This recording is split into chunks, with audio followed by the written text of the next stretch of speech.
like a Hellcat.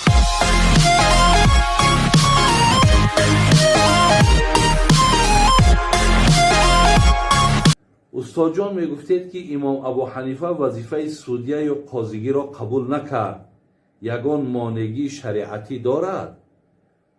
یعنی حضرت امام ابو حنیفه را وقتی خلیفه منصور گفتش که تو باید که قاضی من باشی. قاضی به معنای بگیم که یعنی امروز همون سودیه را میگن، حکم صادر میکنه.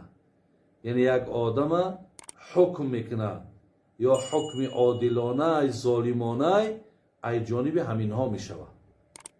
حضرت امام ابو حنیفه گفت که من راستی گفت انا لیاقت همین را ندارم، یعنی من سزاوار همین قاضیگی نیست، من علمم به اینم نمیرسه.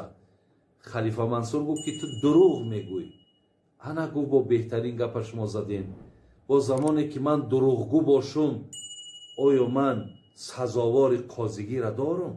یعنی آدم قاضی سودیه باید دروغگو نباشه، باید دروغ نگه و حکمش باید عادلانه باشه. زیرا که در حق یک آدم ظلم کردن یا حق یک آدم پایمال کردن، برادرای عزیز، این بسیار گناهی وزنینه. سه گناهی هست که بسیار گناهی وزنینه، یکش همینه. برای حضرت امام ابو حنیفه گفت من قبول ندارم. حتی میدونی که ابو حنیفه برادرای عزیز وقتی خلیفه منصور قلم دادش گفت بگی همین را گفت تیز کن، مقصد ای دستی مبارکی تی یک قلم تیز کن در پیشک من همچو تبرکن باشد. گرفت قلم میگه تیز کرد و در دست پادشاه داد، یعنی خلیفه داد. بعد از آن گفت همه را میخوام یک بار دیگه دستم ده. گرفت داد و گرفت قلم شکست. گفت چیکار کردی؟ گفت شما را حکمتان واجب بود، شما امر کردین، من قلم تازه کردم دادم، لیکن الحال شکستمش به خاطر که مبادا یک با همین قلم من تیز کردگی یگان قانون نادرست یا یگان حکم ناعادلانه را ننویسی که من در گناه تو شریک باشم. زیرا خدا در قرآن گفته است که ولا تعاونوا علی الاثم والعدوان، یا دیگر تا در گناه یاردم نکنین، یکی در گناه تو منم یاردم چی نشوم. گفته گرفت شکسته. اکو او کار ابو حنیفه به خود ابو حنیفه برادر عزیز، او قاضیگی را وی قبول نکرد به خاطری که از آخرتش ترسید، به خاطری که در حق یگان آدم ضامن نشم، به خاطری که فردا مقصد گریبانی مرا نگیرد و بگد تو در دنیا چیکار کردی، چرا مثال در عمر ما در حیات ما اینقدر ظلم کردی، چرا حیات ما را تباه کردی. آیا برای تو زن و فرزندان شیرین بود؟ برای من زن و فرزندان شیرین نبود. چرا مرا از گردی اونها، از پیش اونها دور بردی؟ چرا؟ حضرت امام ابو حنیفه این را اندیشه کردن برادر عزیز. برای همین وای گویم که اینجا در یگان در شریعت یگان خیانت و یگان زلال نآوردن، برعکس شریعت همین را جانب داره، همین را جانب داره که احتیاط کنید در همین مسئله. زیرا برای یک انسان مقصد با این حالت بردن، میدونید که پیامبر گفت من لم یرحم لا یرحم، من لم یرحم الناس لا یرحمه الله. کسی که اگر رحم نمیکنه خدا با او رحم نمیکنه. تو میدونی که در غضب خدا مبتلا میشه. به این خاطر حضرت از قاضیگی دست کشیدن، حتی بین که او را به قتل رسانید، زهرش دادن، ولی قبول نکردن. حتی تقوای حضرت ببینین، تقواش، دینداریش. ولی بعضی آدما میشینن باور کنین حیران میشه در همین امروزه که بگیم ده نفرای امروزه که میشینن. بعد چی میگه؟ همین ابو حنیفه میگه دامیجا چی کرده کو خطا کرده کو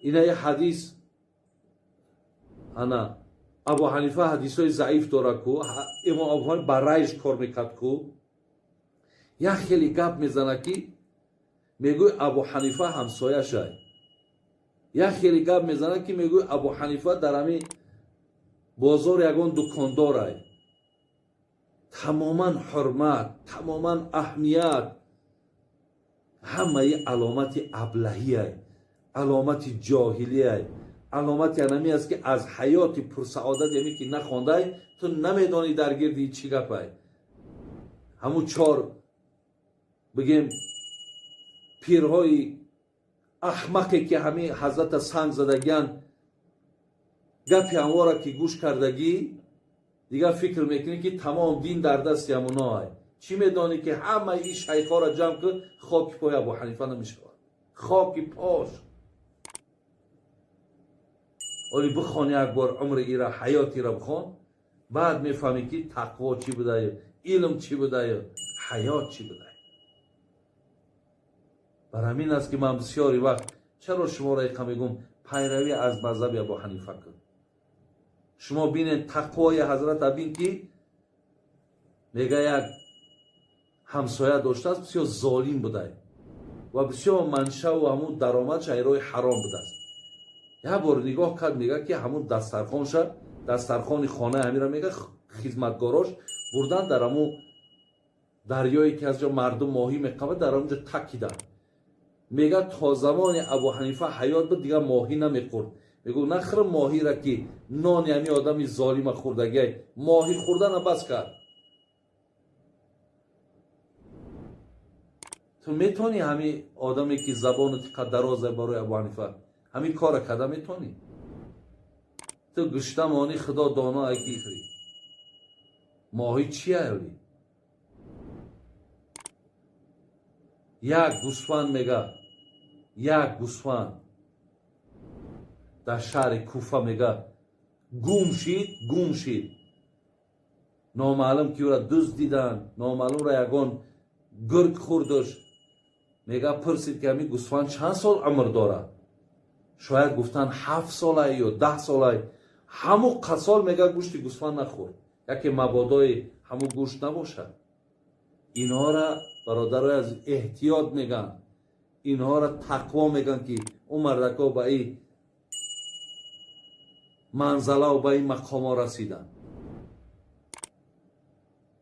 ولی تو آدم نادانی بفهم که نمیفهمی یگان بگیم اکما و را عالم هم نمیگم او کسایی که ابو حنیفه را سنگ زدن و ایراد میگیرن اونها دشمنای دینن زیرا ابو حنیفه را دوست داشتن سنت های ابو حنیفه در دین سهم داره خدمت کردگی های برای همین فریب هر یک گروه ها و فریب هر یک ابله ها را نخورید شما کردار ای را ببینید عمل ای را ببینید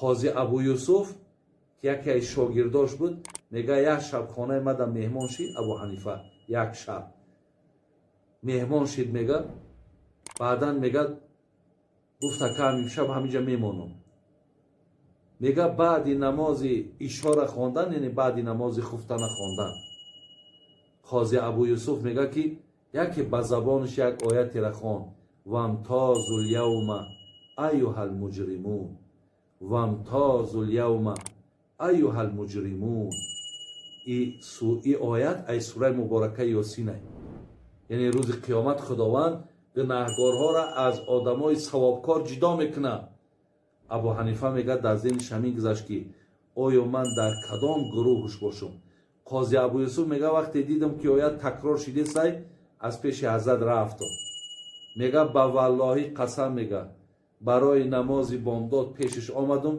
همون جای نشستگیش ده و همین آیت تکرار میکرد و از دیده هاش آب میریخت که آیا روز قیامت از کدام گروه باشم برادری عزیز و همون کسی که باور کرد ابو حنیفه را در نسبتش نگاه بد داری ترازی 100 دنگل بزنن 100 رد بزنن آوای چشم نمیغلطه این مردک با یک آیت قرآن که حالم چی میشه تا روز گریه میکرد. تو دهنت پری خنده میروی با میروی گشته مراجنی میخری و ابو حنیفه را تنقید میکنی. صدقه نام ابو حنیفه کنن.